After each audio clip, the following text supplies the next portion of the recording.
Hey guys, it's me, Andrew. I just got off a phone call with a client, and I wanted to share some thoughts about this, what I'm calling this dollar store mentality. There's been a pattern. All these clients I've been talking to, uh, music teacher owners. A lot of them are actually working with this dollar store mentality, in order to attract more students or stand out. This is very, very difficult. So what do I mean by a dollar store mentality? It's, the dollar store, it's an interesting thing, right? It's fun to go shopping at once in a while. Everything is around $1, right? Or $1 and up nowadays. But if you notice, nothing in that store is actually all that well made. It's maybe some of it is kind of usable, but pretty much everything is really just junk. I'm just gonna say it. Now, it also attracts a certain kind of shopper. If you think about the person who goes to the dollar store regularly, they're not all that concerned with quality. They're looking at the quantity, right? So it's not ideal if you're trying to sell a high quality object or product or even a service in a dollar store. First of all, you're talking to the wrong people, and then also no one's going to pay you what you're worth. So when you have your teaching business, by trying to sell with a dollar store mentality, first of all, you're attracting people looking for the freebies, right? They're looking for the free intro lessons. They're looking for discounts. They're looking for the Groupons, the coupons, right? This is a very different kind of client than the committed client, right?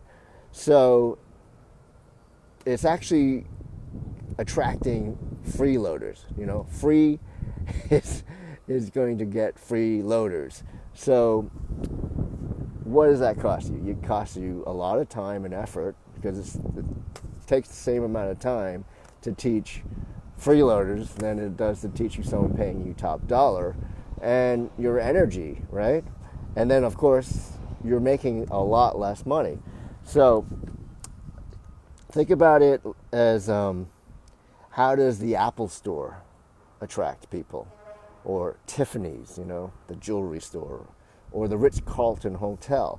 Now these are top brands with a premium price and a very specific focused offering, right?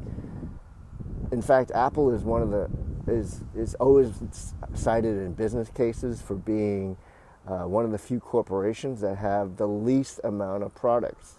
That's kind of startling, right? Because when Steve Jobs returned to Apple, he cut so many of their products so they can focus on just a few and being the best at those few.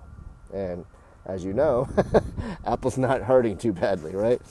So if you can take that same mindset and start thinking of how to serve a very specific audience at a higher price point, you're going to attract, first of all, a more committed clientele.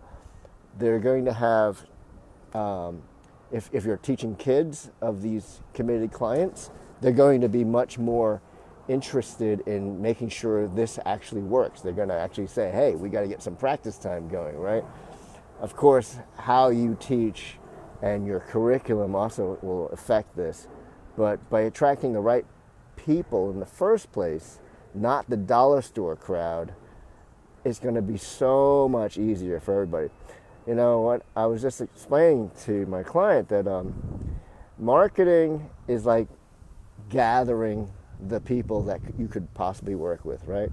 And sales is matchmaking. But you're not going to actually work with every single person. It's impossible. Not everybody is right for you.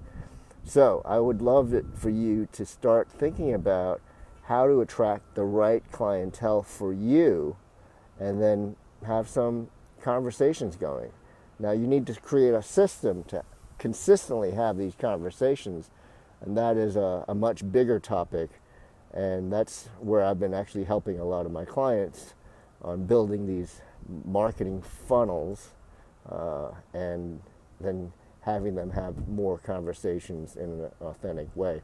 So if you're interested in working on your business and want to have a free breakthrough session with me, my time is super scarce and super valuable. I've been so busy this summer and now. But if you're interested, send me a private message and I'll send you a link to my calendar. But don't do it unless you're fully committed to growing your business. All right? I hope this is helpful, and look forward to talking to you. Take care.